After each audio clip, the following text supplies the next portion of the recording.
My name is Algimantas. I present spiritual teachings in my native language, Lithuanian, and English.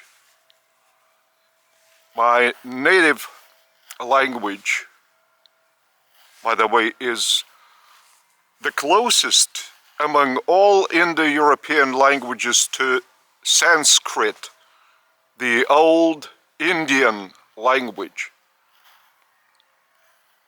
And all linguists the world over, if they are engaged in comparative linguistics, they study Lithuanian, because by the development of the language, they can trace back in history how languages were changing.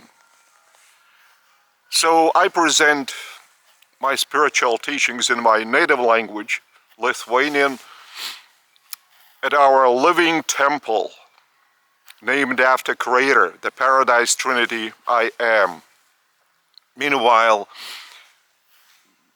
my spiritual teachings in English are somewhere outdoors, in nature, in a city, and like it is now, the environment is in the former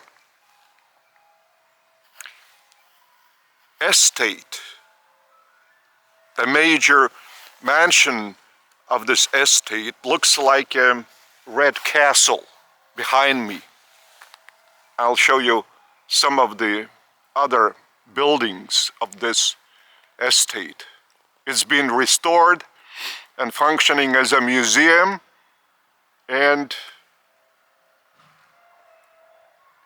a very nice park with very old trees, so it's possible to enjoy oneself, especially in summer. It's a wonderful place to spend one's leisure time.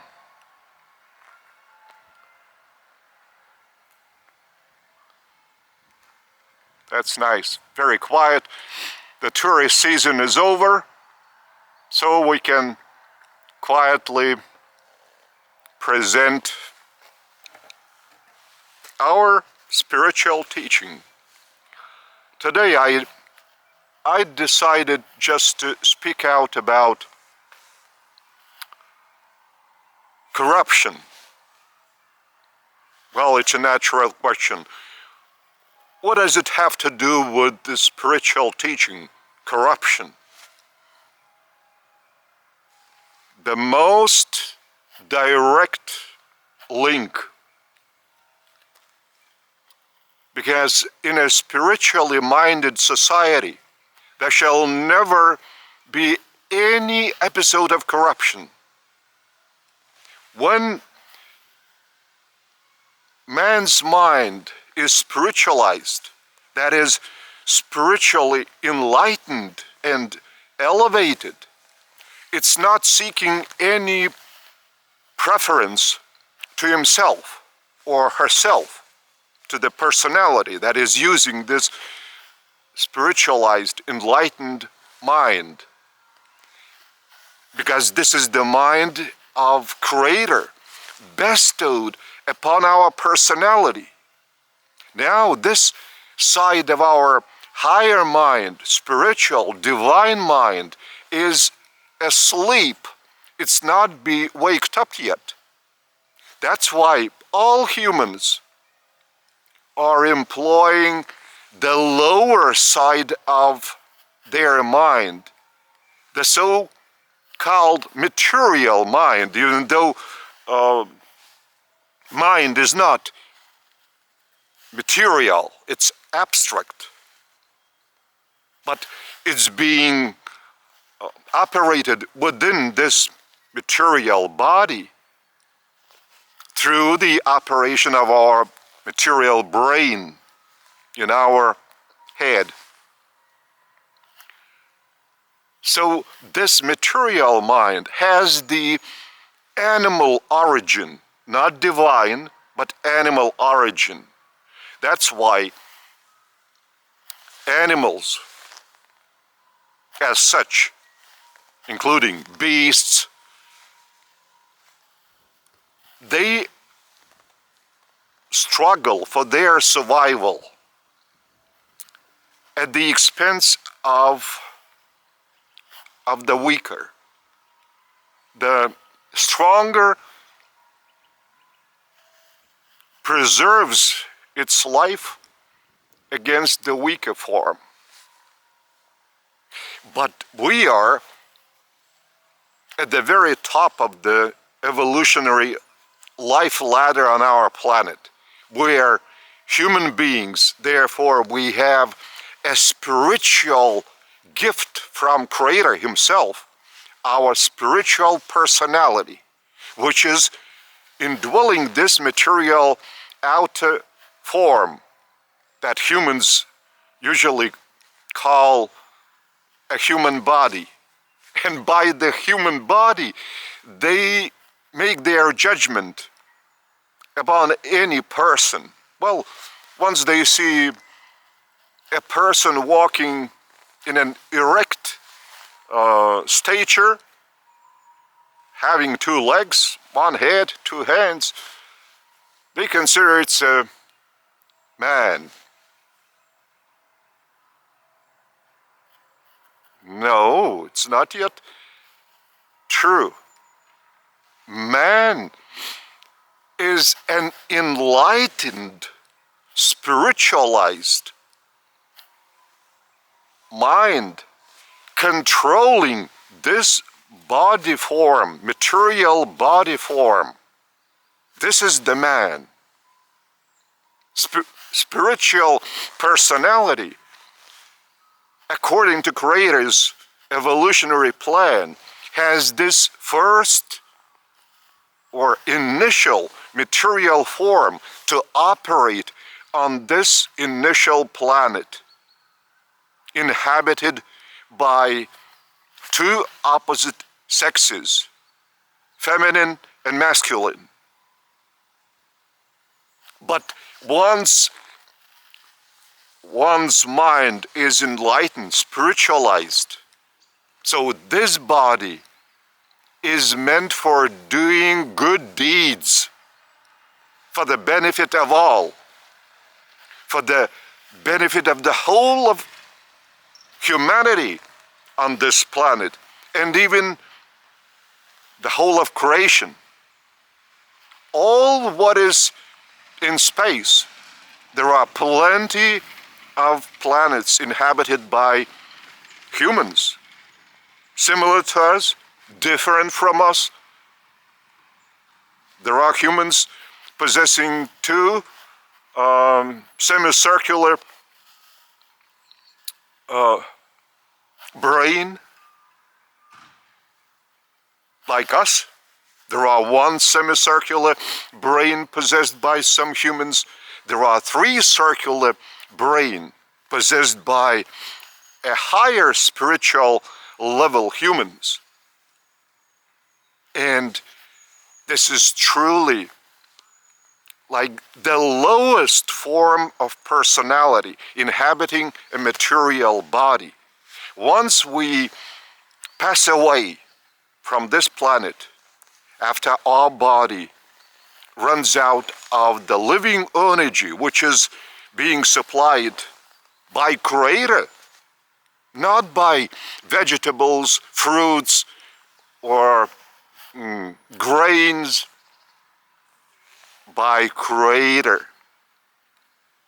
But we have to consume these products just to pacify our subconsciousness and consciousness, that once our stomach is filled up with the, say, an adequate portion of food, we feel some peace within, not hunger, torturing our mind, our central nervous system. And then, in the peaceful state of our consciousness, we accumulate Creator's living energy. That's why humans can't even directly take in Creator's living energy without consuming material food. I used to have such spans of time when I was living without a material food for 10 days, 20 days, 30 days, 40 days, 50 days.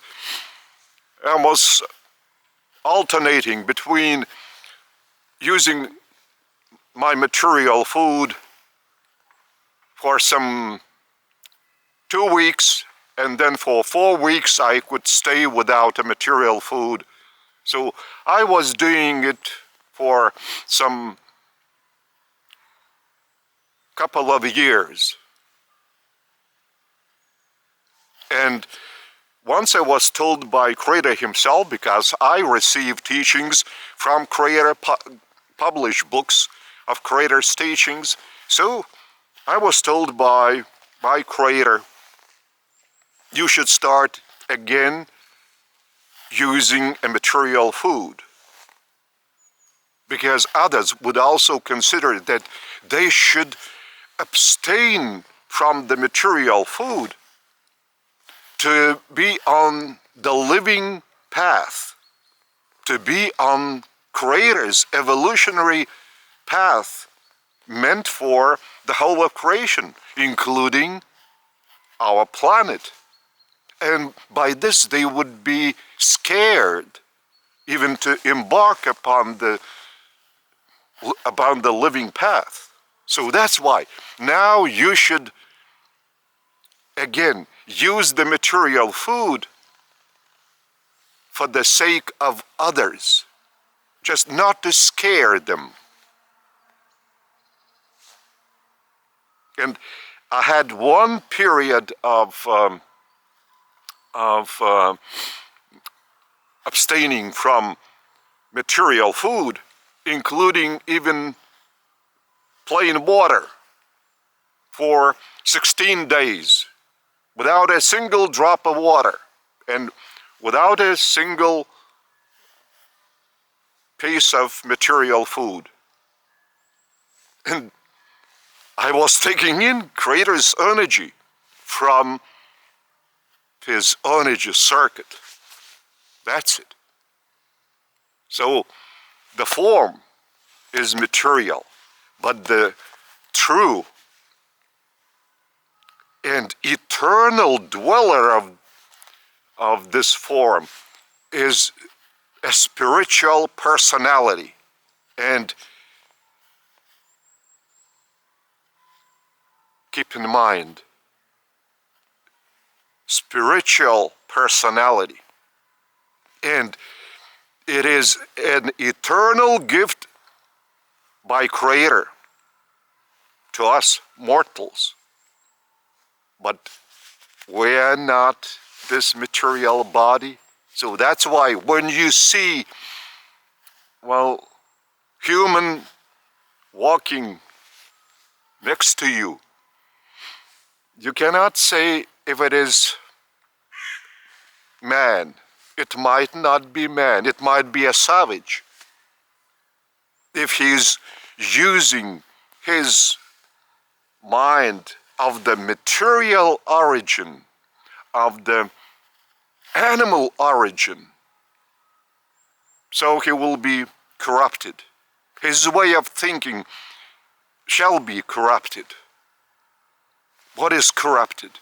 That is spoiled, distorted, smudged with bad words, with ugly ideas, with tattoos on the body, with piercing in ears or nose, anywhere.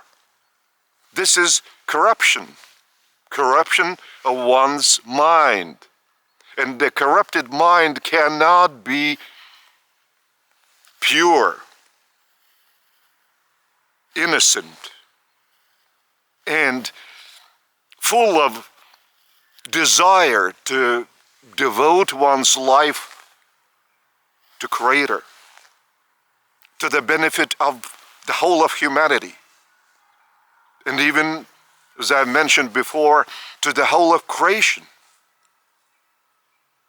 Evolution, it's the design by Creator to all of us, that we should leave our environment better than we have received from the previous generation, that the next generation would receive a better environment.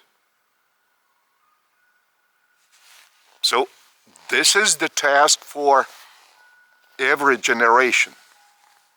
But there are no spiritual teachers. And I was given a mission by Creator to train spiritual teachers for all planet. That's why I'm training spiritual teachers. That's why I was asked also by Creator to set up a living temple of revelation. And I named this temple after Creator, the Paradise Trinity I Am. And the living religion of revelation, also named after Creator, the Paradise Trinity I Am, living religion, where there is no any material ritual, just one's personality is opening in sincerity to Creator, in communion with Creator Himself, the source and center of personality. So this is not the material brain that is pronouncing words. It is the spiritual personality using this material brain, speaking out material words, or even not speaking out the words, but in one's thoughts, is establishing a living relationship with Creator. And this is the communion. This is the living communion. So such a personality cannot be corrupted. No way. It is impossible. As I've told you before, there is a strong desire to do everything for the benefit of all, not for just a single political party or a single state or a single nation, for the benefit of all. And once there are many such human beings, of course there are no chances of creating, in a way, a favorable condition for corruption to spring out or to flourish, which is the case in our contemporary humanity. In every state, there is no state without corruption. There are no politicians that might be not corrupted. No way. Only a spiritual mind waked up, and that personality who is already using this waked up spiritual mind should discover Creator Himself within the personality, because Creator has bestowed upon each of us, His Spirit, a thought adjuster. And His Spirit, Creator's Spirit, the thought adjuster, is enlightening us, spiritualizing our mind. But since we are so much engaged in corruption, in trying to set up different targets in our life, goals that would be useful and profitable only to us personally, or to our families, or to our political parties, or to our states. So this sort of corruption is impossible to root out. No matter how much of the state budget you would spend on setting up new structures, new institutions, new programs, it's impossible to win a battle against corruption if you are not waked up with your spiritual mind, if your spiritual mind is asleep, and that is a personality, spiritual personality is asleep. So that's why corruption can be,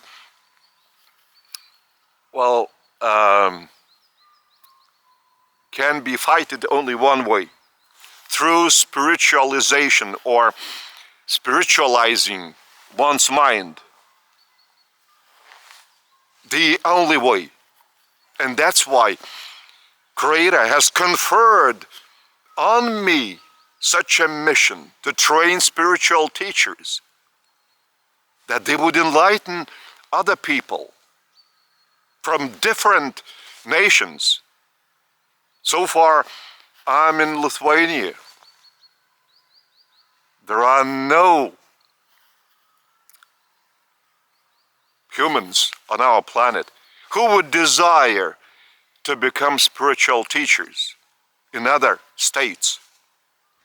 But in Lithuania, we already have a handful of people who are walking on Creator's living path. And they already confirm with their own life and in their own life my words to be true, because even this teaching is coming directly from Creator's Spirit, thought adjuster. It was His intention that I would speak out this living word of Creator on corruption.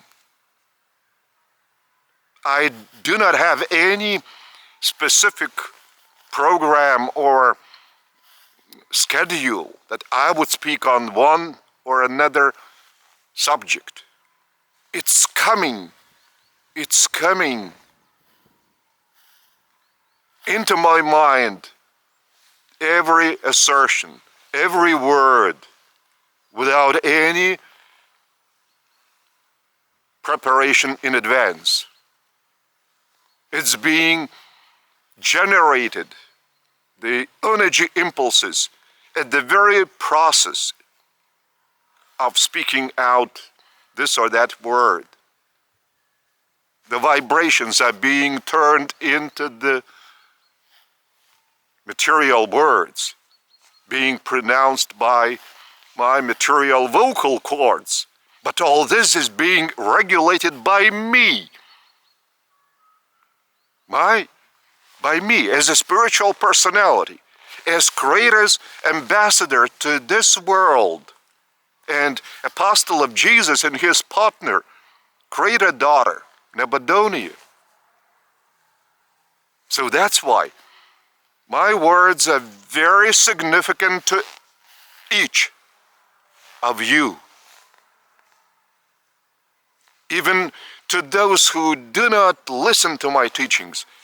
My words are of crucial importance, significance even to them, to all human beings.